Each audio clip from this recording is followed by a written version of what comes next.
Welcome to Burlington, everybody. Thanks for coming.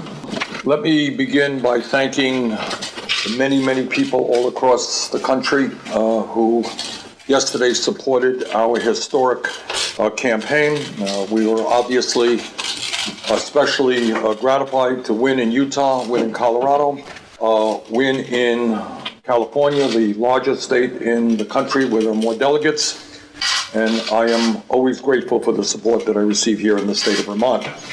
Now, I haven't seen the latest delegate count, but my guess is that after California is thrown into the hopper, it's going to be pretty close. So we may be up by a few, Biden may be up by a few, but I think we go forward basically neck and neck.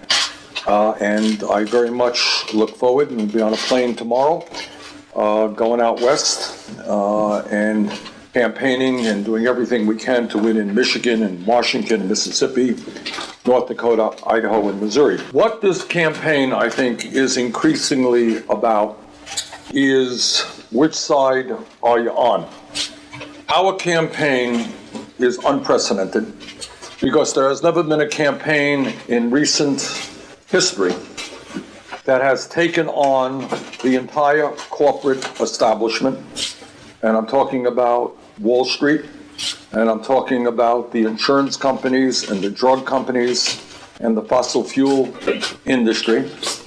There has been never a campaign in recent history which has taken on the entire political establishment, and that is an establishment which is working frantically to try to defeat us. And there's not been a campaign, I think, that has been having to deal with the kind of venom we're seeing from some in the corporate media. This campaign has been compared to the coronavirus on television. We have been described as the Nazi army marching across France, etc., etc. As we come into the last several months of this campaign, what I hope very much is that what we can focus on is an issue-oriented campaign which deals with the concerns of the American people. As some of you may recall, the last debate that took place really was, I think, insulting to the American people. It was a food fight. It was about who could yell the loudest. That's not what the American people want. They want a serious debate on serious issues. Joe Biden is somebody I have known for many years. I like Joe. I think he's a very decent human being. Joe and I have a very different voting record. Joe and I have a very different vision for the future of this country. And Joe and I are running very different campaigns. And my hope is that in the coming months, we will be able to debate and discuss very significant differences that we have. Joe is running a campaign which is obviously heavily supported by the corporate establishment. At last count, he has received funding from at least 60 billionaires. 60 billionaires. Our campaign has received more campaign contributions from more Americans, averaging $18.50 than any campaign in the history of our country at this point in time. So what does it mean when you have a campaign which is funded very significantly by the wealthy and the powerful? Does anyone seriously believe that a president backed by the corporate world is going to bring about the changes in this country that working families and the middle class and lower income people desperately need? We are going to the Midwest. I'll be in Michigan shortly. And as I think everybody knows, Michigan, Wisconsin, Indiana, Midwest in general, Minnesota, have been very hard hit by disastrous trade agreements. And Joe is going to have to explain to the people and the union workers in the Midwest why he supported disastrous trade agreements like NAFTA and PNTR with China, which have cost this country millions of good-paying jobs and, in fact, have resulted in a race to the bottom where people are now earning lower wages. Millions of people today lost good-paying jobs in manufacturing and are now earning substantially less than they used to. Joe is going to have to explain to to the American people why he voted for a Wall Street bailout, something that I vigorously opposed. Joe is going to have to explain to the American people who are so tired of endless wars which have cost us too many lives, destabilized many regions around the world, have cost us trillions of dollars, why he was a leader in getting us involved in the war in Iraq.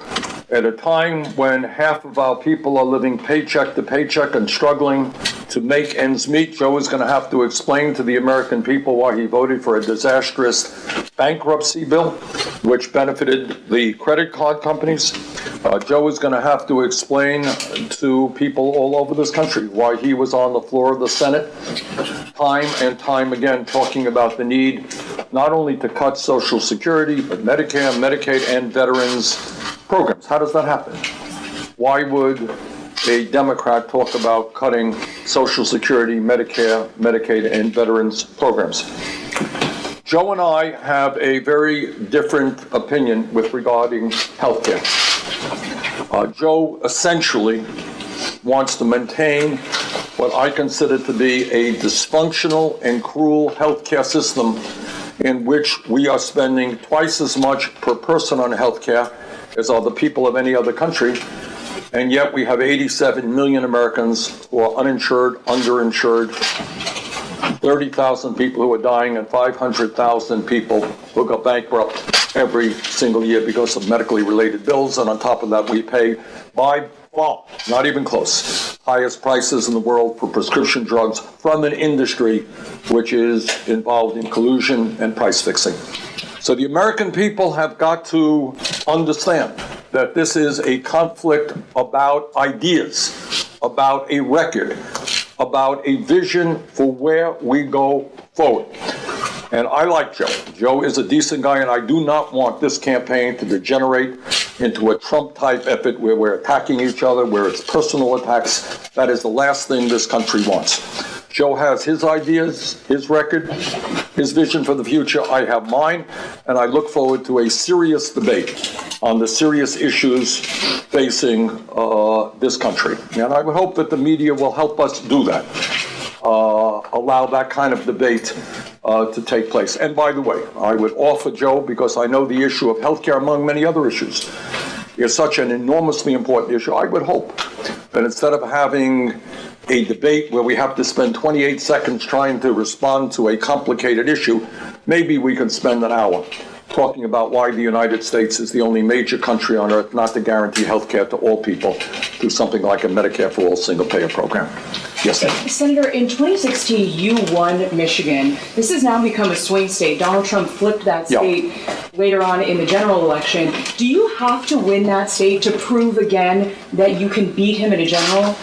Well, look, I have said, I'm asked every day, do you have to win this state? Do you have to win that state? I wish we could win all of the states. But you won that over Hillary in 2016. We won it by a few points. Look, we are going in there with a full expectation and the hope that we will win. Michigan is obviously an enormously important state I feel very comfortable in. We're going to be going to Michigan within a few days.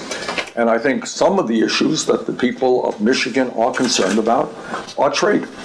And they were devastated. They were devastated by trade agreements like NAFTA and PNTR with China, trade agreements which I vigorously opposed, which Joe Biden supported. And that is certainly one of the issues that I will be talking about in terms of Michigan. Senator. One second. Yeah, ma'am. Senator, you talk about a mass movement, a broad coalition. Yes. Are you disappointed that that wasn't able to deliver more states last night? And what's your plan to... Well, look, of course I'm disappointed. I would like to win every state by a landslide. It's not going to happen. What we are trying to do is unprecedented. All right? We are talking about a political revolution. We are talking about bringing millions and millions of people today who have no voice, who have given up on the political process, who in many cases are working longer hours for lower wages, people who don't have any health care, people who have not traditionally been involved in the political process. You all know what politics has always been about in America. You got a candidate from the establishment going out to rich people's homes, raising all kinds of money, and then running for president. This is a different campaign. This is a campaign which is trying to bring, and it is not easy, people who have not been involved in the political process.